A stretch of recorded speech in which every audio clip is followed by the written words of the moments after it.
it was really cool. I checked stats on our messages, and a couple weeks ago there was somebody that was actually listening live online. So that's really cool. Awesome. If you ever are not able to be here, I hope that you'll join us anyway, if you can. I know the flu's been going around, and that's one way to kind of stay connected with the body. So next in our line of reasons why God put together why it's His plan to have community, is because I need others to wait with me and to walk and to weep with me sometimes. Because life gets kind of tough sometimes, doesn't it? And even when we're living like a great Christian life and things are good with the Lord, there's still things that happen in this life that are just difficult. They're just challenges. And all of us face them in this place, Some are pretty weighty ones, Collectively, we go through a lot of stuff. So I think of,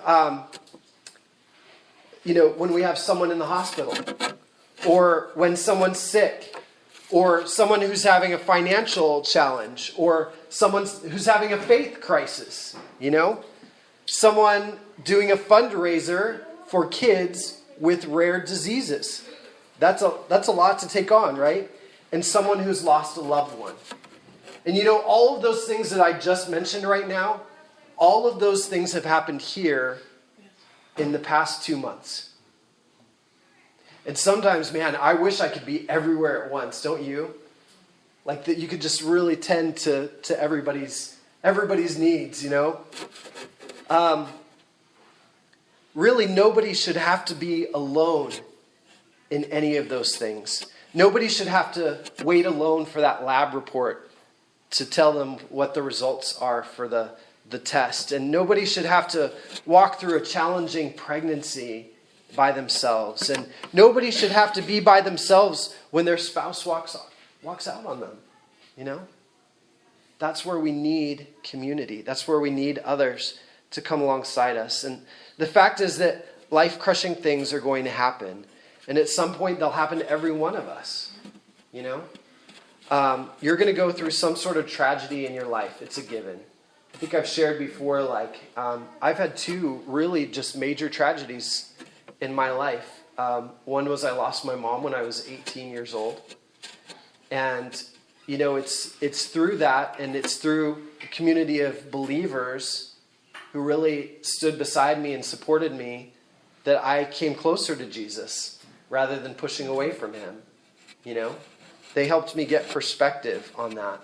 And then many years later, Shannon and I lost a child. And again, I cannot imagine what it would have been like if we hadn't had people that came right to the hospital with us, to be there with us, to pray with us. And just knowing that you're not alone in this thing, And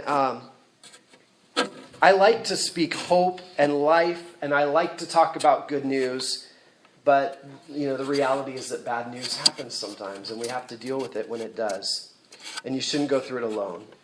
So community is God's safety net for you. It's His safety net. This community of other believers. And it doesn't have to be, 100 people or 40 people or whatever, But you need 5 or 6 who will come around you and support you when you're feeling like the bottom has just dropped out, That's why we really encourage the small groups. Because here you can kind of get to know people. Actually, you could get to know people fairly well here. But it's in that small group, in that community, that you really get to know one another. And you feel a greater, deeper connection with others. So I hung out with Cheryl's small group on Thursday night. I didn't intend to stay around, but I was like, I'm just going to drop in on them, And I tell you what, what's that? We're irresistible. You're irresistible, absolutely. Yeah. And you were, I hung out and started playing a game, and I was like, oh, just one more game. I've got to go, but, just one more game. We had such a good time, just spending time together and getting to know these guys, on a more personal level. It was really awesome. So thanks for letting me crash your group.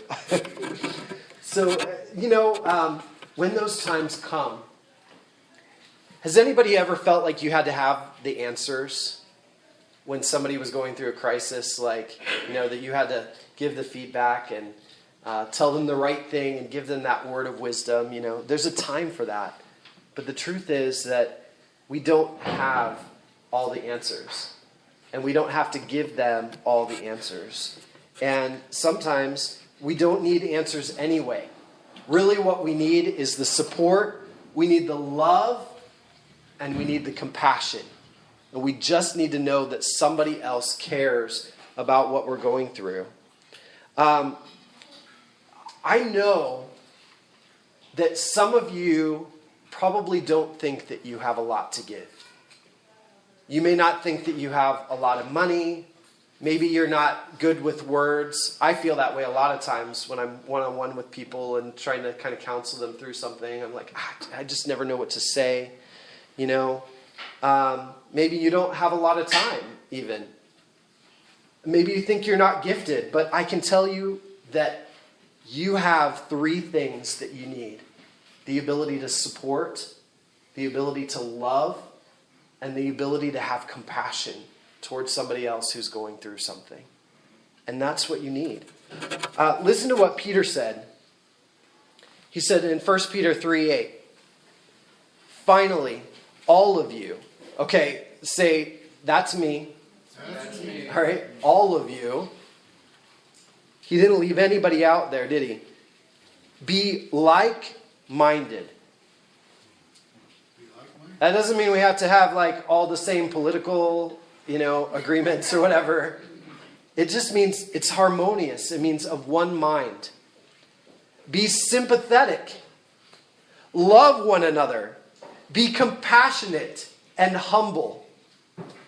That's what he's asking us to give. And you can do these things. You have these things in you right now. I just want to highlight one person. Because when I think of these attributes, I think of Brian Taubert. And so you're like, what? What are you talking about? This is a man who has such a father's heart. You really do, Brian. And I see the sympathy and the compassion and the love that it comes out of your pores. And so when I try to think, okay, am I applying these things in my life? I'm like, well, what would Brian do, right? So, seriously. So I just wanted to mention that. Pastor Rick Warren shared a story about someone who attended his church, and I just wanted to share this with you and kind of get your thoughts on it. He said this, I'll never forget. There was a guy who came to this church for 7 years.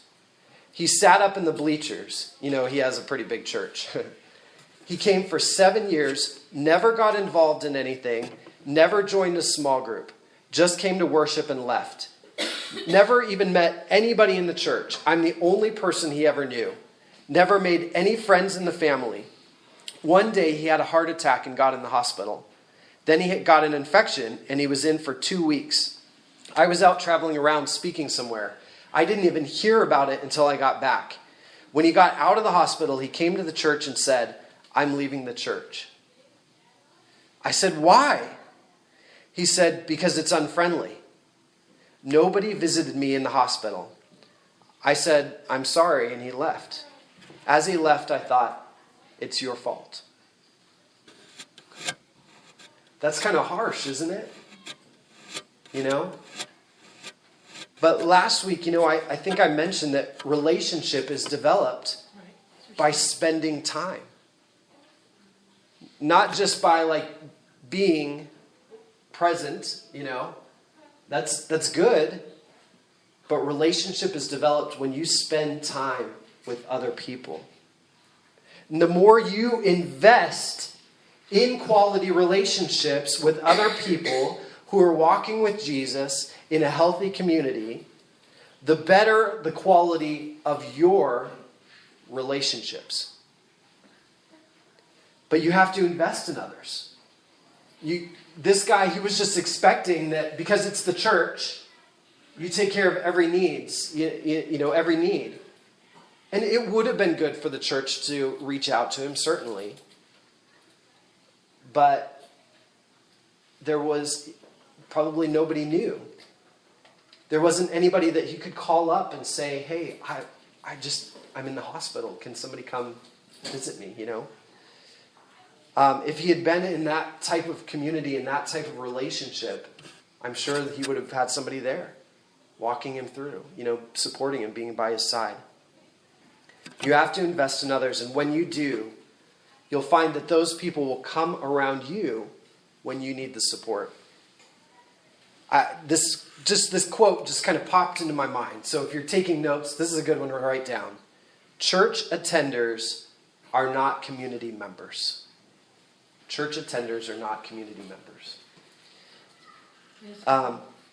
If you have trouble, I just want to speak to this for a minute, because I know some people have said, you know what, I don't know how to have good, healthy relationships. I don't know how to invest in other people. Maybe you have not seen that modeled for you in your own life with your family or others. If you have trouble making relationships, first start by observing people who have good quality relationships.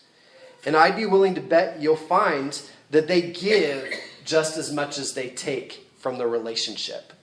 That they listen and ask questions as much as they talk, right?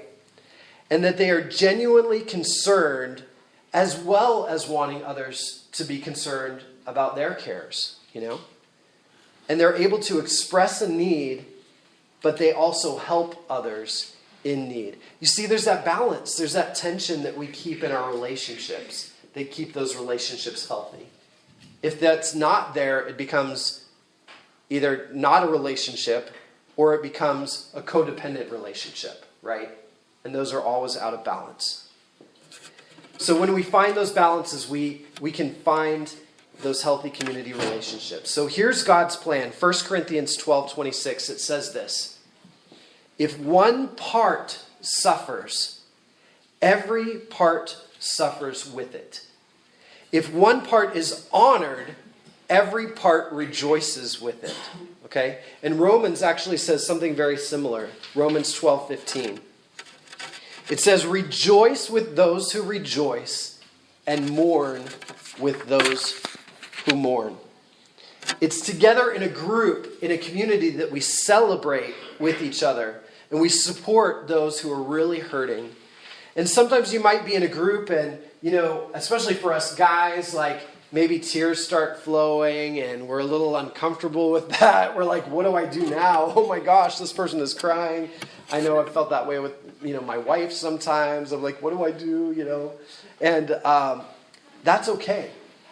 Again, we don't have to have all the answers, but if tears are flowing, that's a great time to stop and pray with that person. Again, we can all do that. We all have the tools that we need for healthy community. Stop and pray with them right there, right then.